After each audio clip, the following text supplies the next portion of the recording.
Tonight, we have Eppchez Yes with Finding Movement for Worship, a practice for grounding in your body and using movement to invite spirit in deeper. Eppchez Yes is a transgender Cuban and Jewish Quaker theater artist and designer living in Philadelphia. A grew up in Northampton Monthly Meeting and still attends NEYM sessions whenever possible. A strong believer in the interruption of harmful systems, Eppchez works with Friends General Conference, facilitating around Quaker welcoming practices and understanding and healing white supremacy. As a clown, a mover, and a Cuban, stillness in Quaker worship has always given Eppchez trouble, and A is excited to share our spirit-inviting embodiment practice. Thank you so much for coming to this and to learn more about this practice. It might be something that feels a little strange with all the emphasis on stillness that we can have in our worship. But we'll get into that. Before we really get started, I want to invite each of you to write down a query that has been on your heart lately, and we'll use these queries later on tonight. So I'm just gonna have some worshipful space to let you either think of something that you know you'll remember or actually write something down.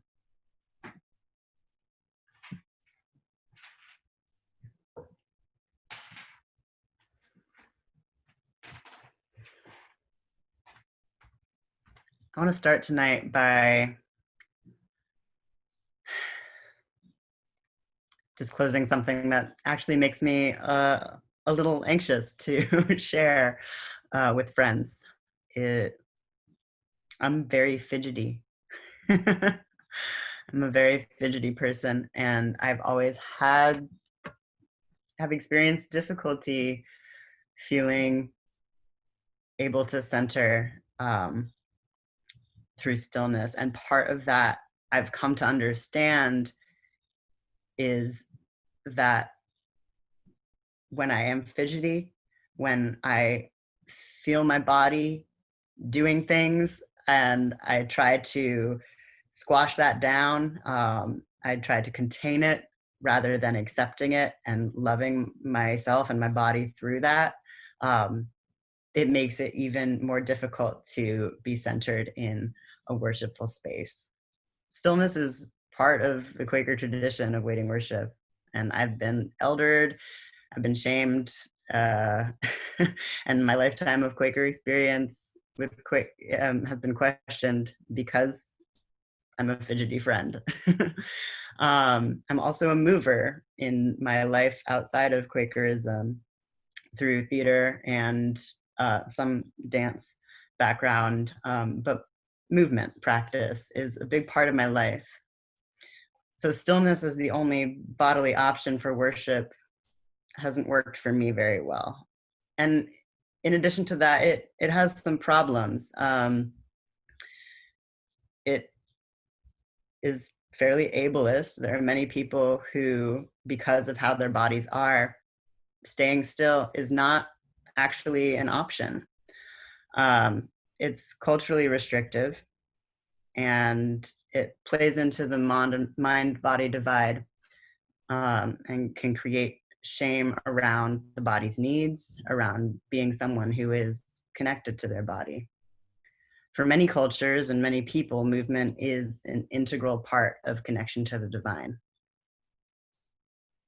And as I see Quakerism seeking to become a more welcoming place for increasingly diverse friends, we have to be open and excited about expanding our definition of what unprogrammed waiting worship can be. The history of Friends certainly has this white Protestant rigidity, but I know that God is asking us to consider what this life-giving root of our practice actually is. What I feel that I've heard from the divine is that the root is not in the silence or the stillness itself, that those elements were tools early Friends used to eliminate the liturgy and centuries of church doctrine that they saw as distraction from God's will. The life-giving root of our practice is that we each receive the divine directly. And I believe that God speaks in many ways. For me, movement is a big part of the way that I feel the divine entering my body. Another aspect of this exploration that I think is really important to interrogate is authenticity and right relation with movement. What do I mean by this?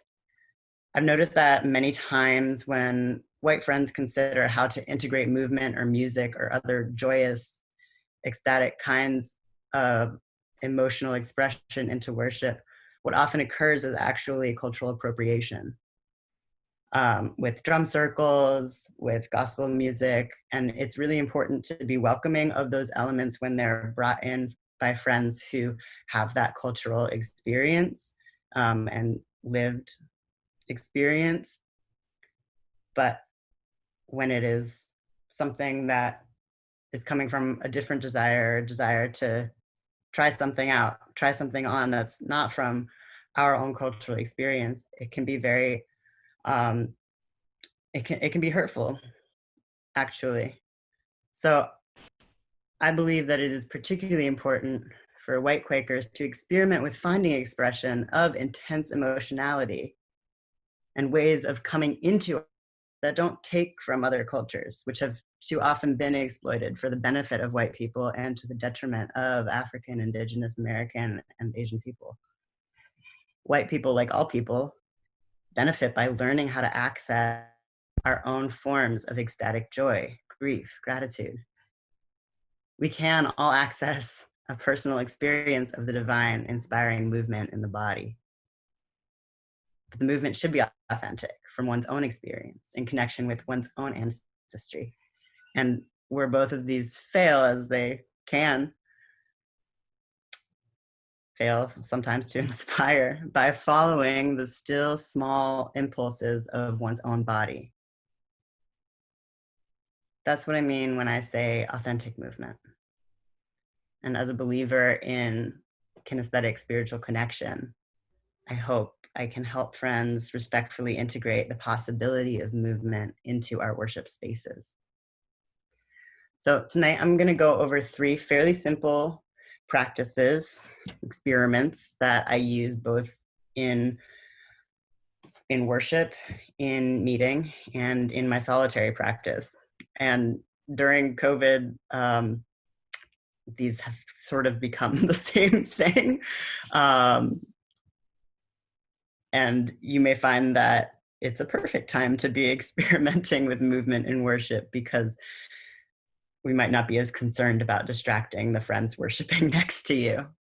And that certainly can be a concern, which is why I definitely, if this is exciting to you and you want to think about how to bring it back to your meetings, I certainly advise talking to other friends who you worship with in person about the possibilities of movement in your co-created space. The first 2 parts of this practice are about finding grounding and centering movement. The first part is a stretching piece, and both of them can be fairly unobtrusive for unprogrammed worship. They help me to come into myself and open to receive God's word. The third is a way of receiving ministry that I believe to be just as powerful and enlightening as God's word. These are not prescriptive movement forms. In this practice, I can't tell you what to do or how to move. You have to trust your body as a vessel for spirit. This first one, I am going to tell you what to do a little bit because we're just going to go through some stretches. If you have particular stretches that you like to do, then I encourage you to try those out. I'm going to just go through some stretches that I find very grounding while in a unprogrammed worship space.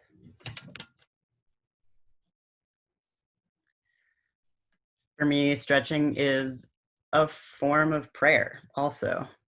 And it's giving gratitude for my body by showing care for my body and practicing listening to my body as well. When we stretch, we feel our muscles and our ligaments in ways that throughout the day we usually are not aware of them. As we go through this stretch, these simple stretches, see if you can feel the sensations of the stretch as making space for the divine to come into your body. These are stretches that don't draw a lot of attention if you're in meeting for worship, and especially if you do them very slowly, taking each movement an inch at a time, which I really enjoy. And there can be a very meditative piece to that, similar to a walking meditation concept. So I'm just gonna start with the neck. And tilting your head to one side, find the stretch. And to extend the stretch, you can put your hand on your head, but you also don't need to. You can just shift your shoulder down to really find the stretch and move your neck back and forth. Nothing should hurt. It should just feel like, I don't know, I think it's like flossing the ligaments there. And yeah, really by pulling the shoulder down just with your arm muscles, that really creates a big stretch there. You can go to the other side. And do the same thing. You can roll your shoulder a little bit to get out any sort of kinks that might exist.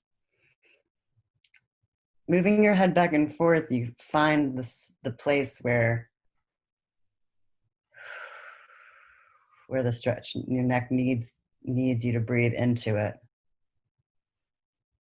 Make space for the Lord in your neck.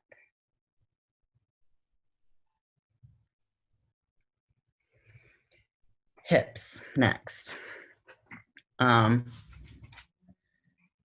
This is, yeah, I get a little shoulder roll. And again, I mean, I'm doing them pretty fast, but how slowly can you do it? How can you feel every bit of motion through your shoulders? All right, hips, I'm gonna scooch back for this so you can see. Now, if this is not possible for you, for your range of motion, just sort of leaning forward and really sticking your sit bones down and back. And that, it's just by itself. And twisting a little bit. That just by itself is really nice on the hips. But I recommend taking one ankle and putting it on your knee, and then that same motion. And you'll feel it in the back of your hips. Our hips hold so much tension.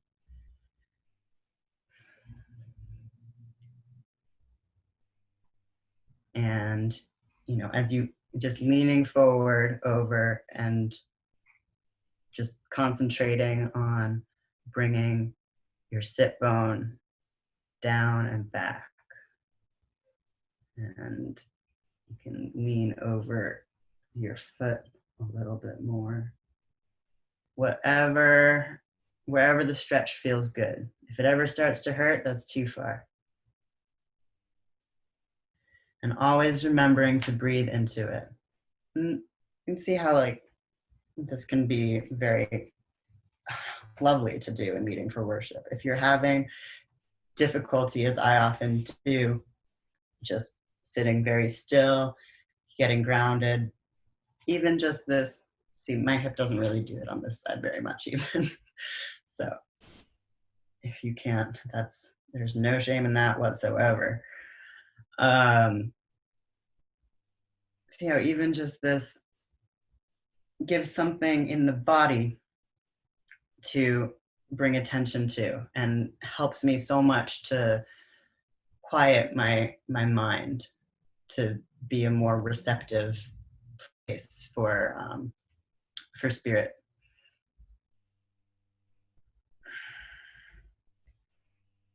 Leaning over the foot just a tiny bit. Yeah.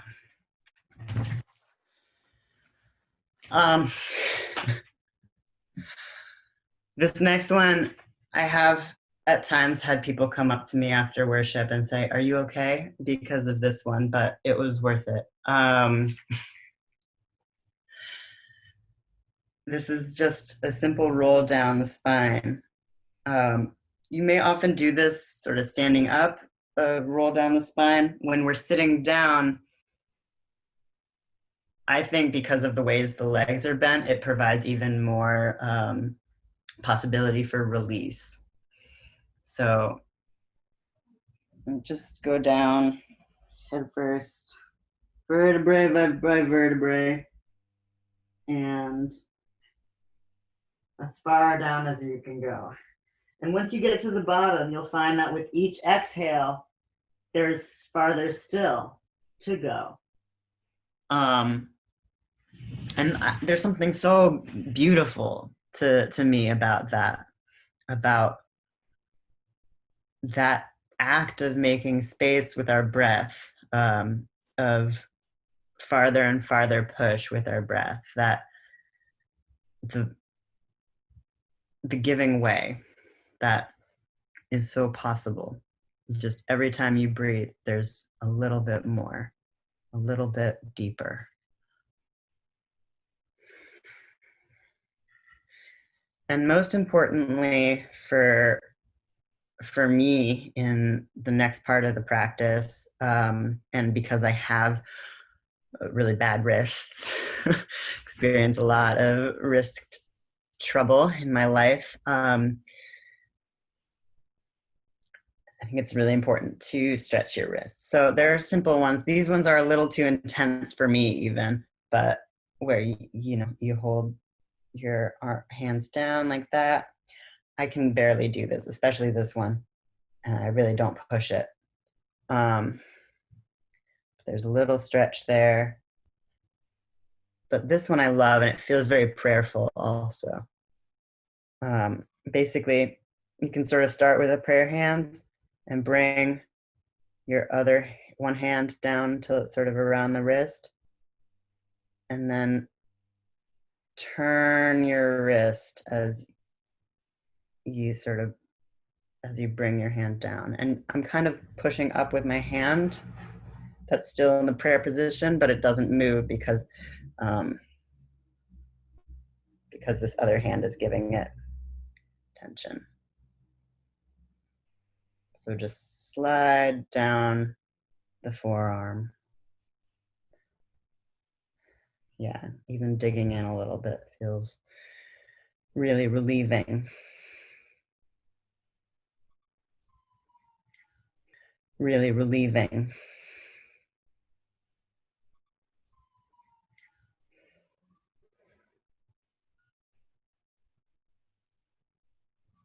As the hand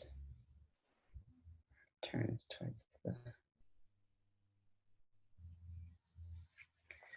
So hopefully you feel how stretching can be very helpful already if you are a fidgety or kinesthetic person like me and you have difficulty centering.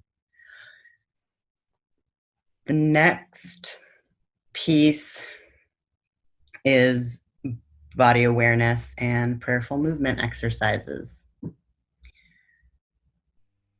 So now that we've opened up our bodies a little bit and made space for the spirit to move in us, we're going to settle into silent worship. And what I'm asking you to do in this worship, and I'll share it on the screen so that you don't have to remember, because I can never remember what people ask me to do when I'm supposed to do it a couple seconds later. So what I'm asking us to do in this worship is see if we can feel for spirit rather than listen for spirit. See if you can locate where in your body you feel the divine gently knocking to be let in, and bring your attention to that place. If you're having difficulty feeling it, try cultivating a feeling of love towards someone or something.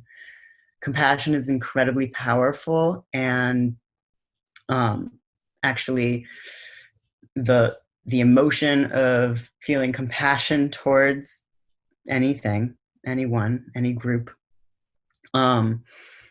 creates sensation in the body that can be a wonderful starting point to invite more sensation from spirit in, because as we know, the divine is already within us. So whether it is coming from within you or from the space that you're in, see if you can locate where in your body you feel the divine knocking. Bring your attention to that place and let the bodily sensation of this power become your access point to the divine. Let this build and take its time. And when it feels right, I encourage you to use movement to open your spirit and expand your openness, to open yourself to spirit and expand your openness.